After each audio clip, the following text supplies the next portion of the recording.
Good morning students. मैं doctor नीलम, associate professor, Banwari Lal Jindal college Tosham. आज का ये हमारा टॉपिक बीए फर्स्ट ईयर के स्टूडेंट्स के लिए है। स्टूडेंट्स, कल हमने जाना भारत में क्षेत्रवाद के उत्पन्न होने के क्या कारण हैं, और आज हम जानेंगे भारत में क्षेत्रवाद कितनी तरह का पाया जाता है। मुख्य रूप से भारत में क्षेत्रवाद के 3 रूप देखने को मिलते हैं, जिसमें फर्स्ट है भाषात्मक क्षेत्रवाद, सेकंड है रक्षक क्षेत्रवाद और थर्ड है विभक्तवादी क्षेत्रवाद। इसमें पहले हम चर्चा करेंगे भाषात्मक क्षेत्रवाद की, कि जो भाषात्मक क्षेत्रवाद है इसका क्या अर्थ है, ये क्यों अस्तित्व में आया। भारत में भाषात्मक क्षेत्रवाद को उत्तेजित करने का मुख्य कारण भारतीय संघ के राज्यों को भाषा के आधार पर संगठित करना रहा है।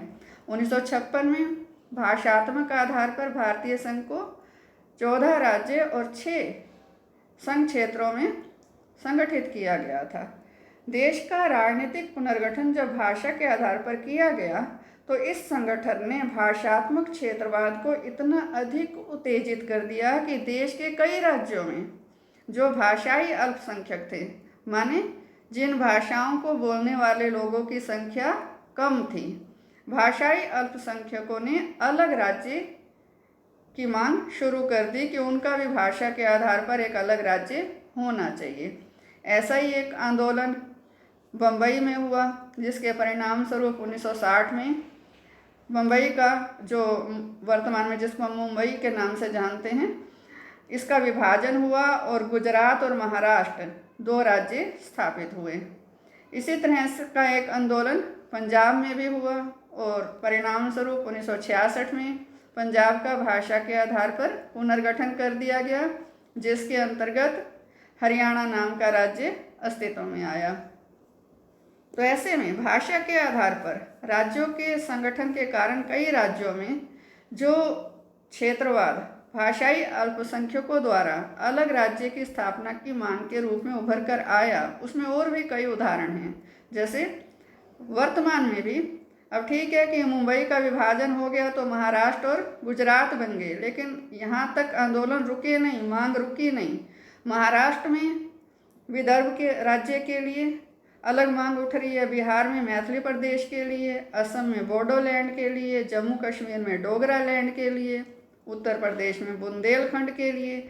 ये मांगे आज भी उठ रही हैं कि ये जो भाषाई अल्पसंख्यक हैं वो अपनी भाषा के आधार पर अलग अलग राज्य की मांग उठा रहे हैं। तो इस तरीके से जो राज्यों के पुनर्गठन का आधार भाषा बनाई गई, तो इसने ही कई राज्यों में भाषाई क्षेत्रवाद को विकसित किया। सेकंड है रक्षक क्षेत्रवाद। कई राज्यों में रक्षक क्षेत्रवाद का भी विकास हुआ है। महाराष्ट्र में शिवसेना और महाराष्ट्र नवनिर्माण सेना की गतिविधियां, और असम में अखिल असम विद्यार्थी संघ और अखिल असम गण संग्राम परिषद की गतिविधियां, ये जितने भी संगठन हैं, इनकी जो गतिविधियां हैं ये रक्षक क्षेत्रवाद की उदाहरण हैं। रक्षक क्षेत्रवाद का अर्थ क्या है कि किसी राज्य के स्थानीय निवासियों द्वारा अपने हितों की रक्षा के लिए उस राज्य में रहने वाले अन्य राज्यों के लोगों के विरुद्ध आंदोलन या गतिविधि करना। माने महाराष्ट्र के जो स्थानीय निवासी हैं वो ये आंदोलन क्यों चला रहे हैं कि महाराष्ट्र में जो दूसरे राज्यों के लोग वहाँ रह रहे हैं उनके विरुद्ध, कि इनको महाराष्ट्र से बाहर निकाला जाए। 1966 में महाराष्ट्र राज्य में शिवसेना के जो कार्यकर्ता हैं, इन्होंने महाराष्ट्रियों के हितों के लिए संघर्ष करने का नारा दिया था।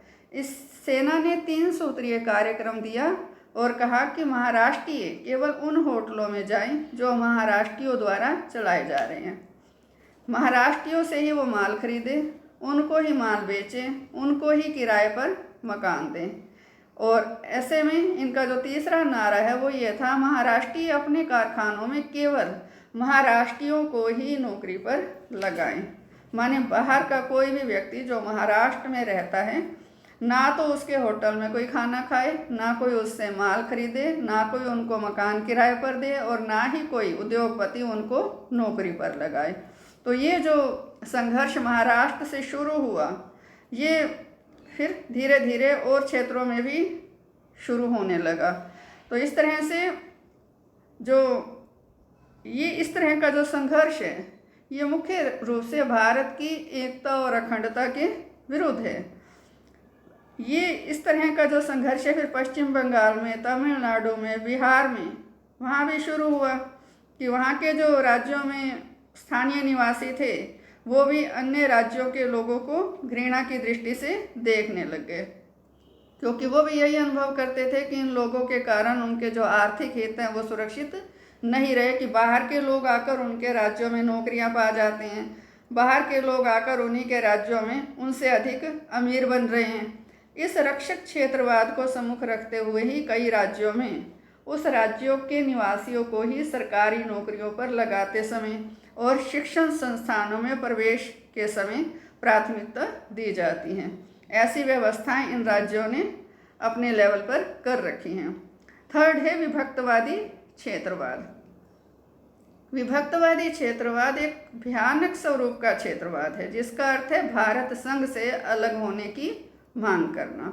इसका जो सबसे पहला उदाहरण है वो 5 जून 1960 को उस समय सामने आया जब द्रविड़ मुनेत्र कड़गम डीएमके ने समूचे मद्रास में ये एक आंदोलन चलाया। मद्रास को आजकल हम चेन्नई के नाम से जानते हैं। इस आंदोलन द्वारा ये मांग की गई कि मद्रास राज्य को भारत से अलग करके स्वतंत्र राज्य स्थापित किया जाए। स्टूडेंट्स, यहाँ राज्य का अर्थ देश से है, माने वो भारत संघ से अलग होकर एक अलग देश चाहते थे। और कुछ समय बाद डीएमके ने यह सुझाव दिया कि मद्रास, आंध्र प्रदेश, केरल और मैसूर को भी भारत से अलग करके एक स्वतंत्र राज्य में संगठित किया जाए, माने एक अलग देश बना दिया जाए। और फिर जैसे जैसे समय आगे बढ़ा तो डीएमके को अपनी ये मांग छोड़नी पड़ी और 3 नवंबर 1963 को डीएमके ने इस मांग को पूरी तरह से त्याग दिया। इसी तरह से असम राज्य के जो मिजो पहाड़ी जिलों के लोग वो ना केवल असम से बल्कि भारत से अलग होकर एक स्वतंत्र मिजो राज्य की स्थापना की मांग करते हैं। और भारत सरकार ने 1971 में उनके क्षेत्र को मिजोरम नामक एक संघ क्षेत्र के रूप में संगठित कर दिया। लेकिन आज भी जो बागी मिजो हैं गुप्त रूप से वहाँ हिंसक घटनाएं करते हैं और इस मिजो संगठन का उद्देश्य है विशाल मिजोरम की स्थापना की मांग। और इस संगठन की यह मांग है कि जो विशाल मिजोरम होगा ये भारतीय संघ का एक हिस्सा तो रहेगा, परंतु ये और अधिक स्वाधीनता की मांग करते हैं कि भारत में रहते हुए भी इनको मतलब राज्य जो है इसको और ज़्यादा शक्तियाँ और ज़्यादा स्वायत्तता केंद्र सरकार से मिलनी चाहिए। एक और कबीला है जो विभक्तवादी क्षेत्रवाद की भावना रखता था और वह है असम राज्य का नागा कबीला। ये नागा लोग भारत बर्मा सीमा के नज़दीक पहाड़ी जिलों में रहते हैं। नागाओं के प्रसिद्ध नेता श्री जेपो फिजो ने नागा राष्ट्रीय परिषद की स्थापना की और 1950 में उसने नागाओं की स्वतंत्रता के संबंध में प्लेबिसाइट एक लोकमत कराया। लोकमत का अर्थ क्या होता है कि वो भारत संघ के साथ रहना चाहते हैं या एक अलग देश के रूप में रहना चाहते हैं, माने शासन प्रणाली से संबंधित जो जनमत होता है उसको लोकमत कहा जाता है। जनमत उसे कहा जाता है कि जो कानून है कोई भी किसी भी विषय से संबंधित लोग उसके पक्ष में हैं या नहीं हैं। और लोकमत मुख्य रूप से शासन प्रणाली राजनीतिक व्यवस्था से संबंधित होता है कि लोग उस शासन प्रणाली से संतुष्ट हैं, उस राजनीतिक व्यवस्था के साथ रहना चाहते हैं या उससे अलग होना चाहते हैं। तो 99% नागाओं ने स्वतंत्र राज्य की स्थापना में अपना विचार प्रकट किया था। भारत सरकार ने स्थिति को हल करने के लिए कदम उठाए और 4 दिसंबर 1962 को नागालैंड नामक एक राज्य भारतीय संघ की एक इकाई के रूप में अस्तित्व में आया।